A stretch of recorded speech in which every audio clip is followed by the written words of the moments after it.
Chapter 5 of Pride and Prejudice. Within a short walk of Longbourn lived a family with whom the Bennets were particularly intimate. Sir William Lucas had been formerly in trade in Meryton, where he had made a tolerable fortune, and risen to the honour of knighthood by an address to the king during his mayoralty. The distinction had perhaps been felt too strongly. It had given him a disgust to his business, and to his residence in a small market town, and in quitting them both, he had removed with his family to a house about a mile from Meryton, denominated from that period Lucas Lodge, where he could think with pleasure of his own importance, and, unshackled by business, occupy himself solely in being civil to all the world. For, though elated by his rank, it did not render him supercilious. On the contrary, he was all attention to everybody.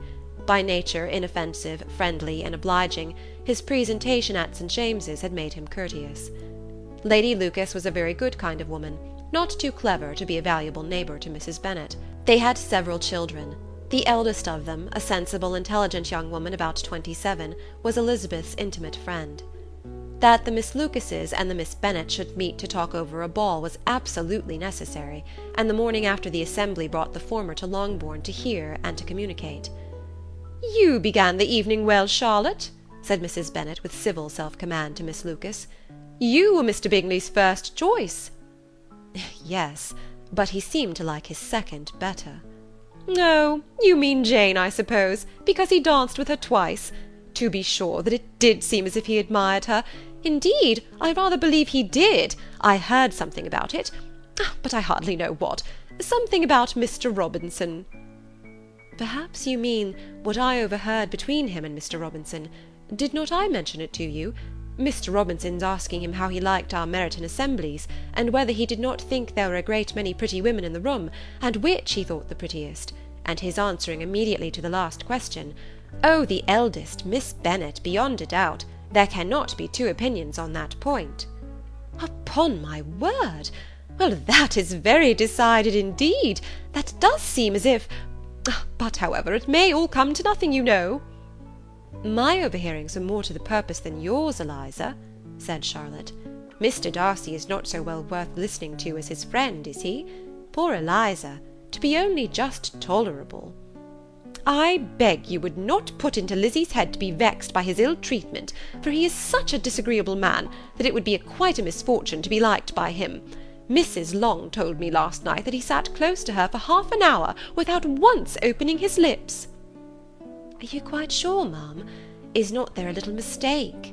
said Jane. "I certainly saw Mr. Darcy speaking to her." "Ay, because she asked him at last how he liked Netherfield, and he could not help answering her, but she said he seemed quite angry at being spoken to." "Miss Bingley told me," said Jane, "that he never speaks much, unless among his intimate acquaintances. With them he is remarkably agreeable." "I do not believe a word of it, my dear. If he had been so very agreeable, he would have talked to Mrs. Long. But I can guess how it was. Everybody says that he is et up with pride, and I dare say he had heard somehow that Mrs. Long does not keep a carriage, and had come to the ball in a hack chaise." "I do not mind his not talking to Mrs. Long," said Miss Lucas, "but I wish he had danced with Eliza." "Another time, Lizzie," said her mother, "I would not dance with him if I were you." "I believe, ma'am, I may safely promise you never to dance with him." "His pride," said Miss Lucas, "does not offend me so much as pride often does, because there is an excuse for it. One cannot wonder that so very fine a young man, with family, fortune, everything in his favour, should think very highly of himself. If I may so express it, he has a right to be proud." "That is very true," replied Elizabeth, "and I could easily forgive his pride if he had not mortified mine." "Pride," observed Mary, who piqued herself upon the solidity of her reflections, "is a very common failing, I believe. By all that I have ever read, I am convinced that it is very common indeed, that human nature is particularly prone to it, and that there are very few of us who do not cherish a feeling of self-complacency on the score of some quality or other, real or imaginary. Vanity and pride are different things, though the words are often used synonymously. A person may be proud without being vain. Pride relates more to our opinion of ourselves, vanity to what we would have others think of us." "If I were as rich as Mr. Darcy," cried a young Lucas, who came with his sisters. "I should not care how proud I was. I would keep a pack of foxhounds, and drink a bottle of wine a day." "Then you would drink a great deal more than you ought," said Mrs. Bennet, "and if I were to see you at it, I should take away your bottle directly." The boy protested that she should not. She continued to declare that she would, and the argument ended only with the visit.